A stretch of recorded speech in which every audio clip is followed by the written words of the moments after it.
Alright guys, so you can see that we are on the way to somewhere. We are heading to Reading, PA. I'll let Mark give you the details on the show because I'm not too sure exactly of everything. I'm just kind of tagging along for the ride. Obviously my trucking is still not quite done. We're almost there, but it was really in no condition to be taking it here even though I wanted to, but it just didn't work out that way. So I'm going to let him talk here a little bit. So the show is pretty much, it's kind of like a dyno event. It's one at a shop that we kind of know the guy of. I'm sure you guys all know GREG A, and it's guys that he is buddies with. So we figured we'd head out there, put this LML on the dyno, see what it'll make, and then talk to whoever's out there, meet and greet with anyone else. So that's kind of the plan for this weekend. Yeah, so that's the gist of it. We're going to see what this thing does on the dyno. It should be pretty exciting. Probably get to see a lot of cool projects out here.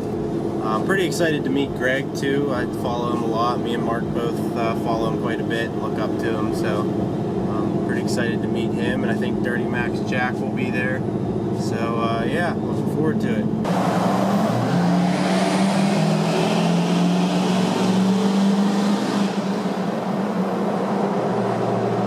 it. So we are in Reading currently.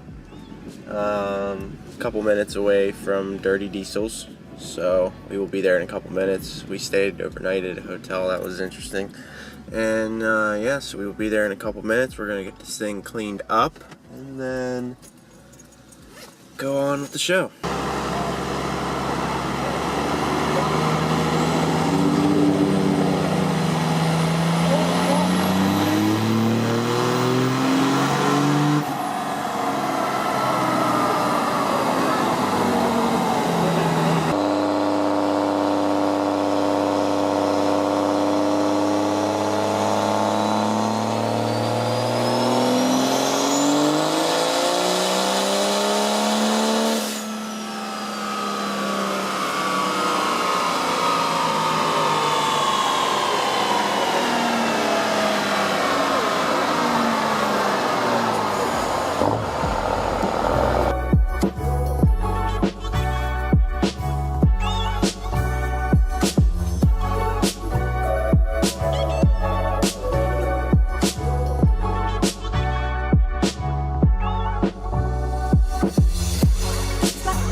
Okay guys, we have the man himself, GREG A.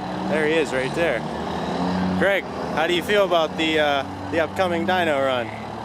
Should be all right. Think it'll be good? I'm surprised you're not. He wouldn't let you do it, huh? I'm gonna ride with it once he gets it. I got you. Yeah, man, excited to see what it does. I can only imagine how you feel. Yes. Yeah.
Alright guys, so we are here. Here's Mark's truck and Greg's truck. Mark is doing an interview here with Greg, so we are going to listen in on that. The second run, almost about 1600. This was on the base tune that HPP had sent me when we first got the engine back. So brief rundown. It is a Freedom Racing Stage 2 6.7 engine. A whole lot of Freedom Racing engine parts and Fleece Performance parts on here. It's a 6.7 engine. It's a Fleece 468 turbo, has a 100% over injectors and 2 of their dual stock CP3Ks on here, coupled with a Banks Monster Ram. Bunch of good parts. Very happy. Just got done with the 100-mile break-in period on the engine. Took it right here and really great results thus far. So what made you choose the dual CP3 over just doing like a stroke or something along those lines? I usually go back and forth with that. On this truck, it's a little bit more kind of street slash competition. It's getting put back to now, so this this is like the nicest dual CP3 kit that you can get. The pump mounts kind of low. It's very user friendly, but I do also kind of like the big stroker pump as well. That's also very simple. So you can kind of go both ways on that. Kind of really options up to you. Depending on your stroker pump size, like say you had a 10 millimeter, you might be running out of fuel kind of at this power level a little bit. With 2 stock CP3s, I can pretty much go up to about 1,000. If I wanted to go a little bit more on a single, I'd be looking at like a 12. But this is kind of what we had went with this certain engine configuration. Now, a lot of people say that the strokers, they get a little less street drivable. Would you say it's true with the twins and the duals? It's a lot more smoother, or is it about pretty much splitting hairs? You're splitting hairs at that point. I mean, in my opinion, I've run them both. I've had trucks with 12 millimeter single CP3s. I've had trucks with duals. I really wouldn't say there's a drivability difference. It's really where you want to spend your money and how simplistic the setup you really want to get. So, and what your power goal is in mind as well. So what did you say the Charger was over here? This is a Fleece 468 87 turbine with a 0.90 housing. Steed Speed T4. We use Steed Speeds on pretty much everything we do. I think that's pretty much it. That's the main nut and bolts of it. Now the big question is. I'm sorry. Nope. Can't forget everything. Putting it to the ground. Muldoon's diesel performance always hooks us up. We're running one of his stage 4 units in this truck as well. So another great transmission from John as well. Perfect. So the biggest question of all: how do you keep a black truck so clean? You don't. Yeah. You don't. You drive I don't know. It looks pretty good though. Drive it less. So I beg to differ, man. It looks pretty clean. we trailered it here this morning in the rain and kind of spent a little bit of time with it, but it's difficult to say the least. I believe it. I believe that.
DURTYMAX Jack out. Well, as you guys can see, looks like we had the fire called. Fire truck showed up, fire marshal, all because of the smoke from the dyno here, so that's interesting. Alright guys, so that about wraps it up for today. Mark's truck is warming up. We are going to be on the way out of here. Of course, a dyno. But I got on video there, everything, Greg talking over his build with Mark here. Just wanted to say to the man himself, it's good to meet you. Yeah, absolutely. You too, Really man. appreciate it. It was fun being out here with Mark. Got a good opportunity to see a bunch of cool stuff and see Greg with his first dyno run. So yeah, absolutely. It's a great time. Yeah, absolutely. Alright guys, so you can see we were back home here at the house. I just got done actually cutting the grass. Yesterday was awesome. We had a blast. I just kind of wanted to take this to clear a couple things up because I know I kind of got to a quick end. We needed to get home. We didn't want to be driving in the dark. We kind of rushed out of there. So, but we got to meet a ton of good people. Josh and Aaron, the guys that own Dirty Diesels, absolutely awesome guys. Got to meet Greg, see his truck on the dyno. That was probably my highlight. Got to meet DURTYMAX Jack. It was just great, and there were so many awesome trucks, a lot of high horsepower builds. Pretty disappointed I didn't get to take the old girl out here. As you guys can see, we're still missing some stuff. I actually have the door handles out getting painted now. You can see I detailed this thing. I spent about 14 hours on it, buffing it, polishing it, waxing it, so on. But the paint just came out absolutely amazing. But that's not the point of this. So, like I said, super happy I got to meet everyone. If I got to talk to any of you guys, thank you. I met a lot of good people, got to talk with a lot of good people, talk trucks. It's awesome to be in just an area, you know, with everyone's got all the same mindset, love for trucks, diesels, whatever. A lot of powerful trucks on the dyno. Greg's truck was very impressive. I think it was 880 horsepower and almost 1,600 foot-pounds of torque. I know he was very happy. But yeah, I just kind of wanted to clear up. Jack and Mark could not fit on the dyno. Their tires were too wide. It would have been too close. So unfortunately, they did not get the dyno. But all in all, just kind of wanted to clear a couple things up. Like I said, had a blast. Can't thank everyone enough for everything, meeting everyone, Josh and Aaron putting on the show, Greg for being there, getting some Wrenchworks gear. It was cool to meet Allie too. She was running the stand the entire day. But yeah, next year, hopefully this thing will be there. I would have loved to put it on the dyno to see what it makes, but just missing a couple touches, which hopefully we will be getting done soon. Overall, really happy with the way the truck looks, but yeah, so I just wanted to say thank you guys for checking out the video. If you haven't already, hit that like and subscribe button. Give this video a thumbs up, and we will catch you on the next one with whatever project's coming up with this. Thanks, guys.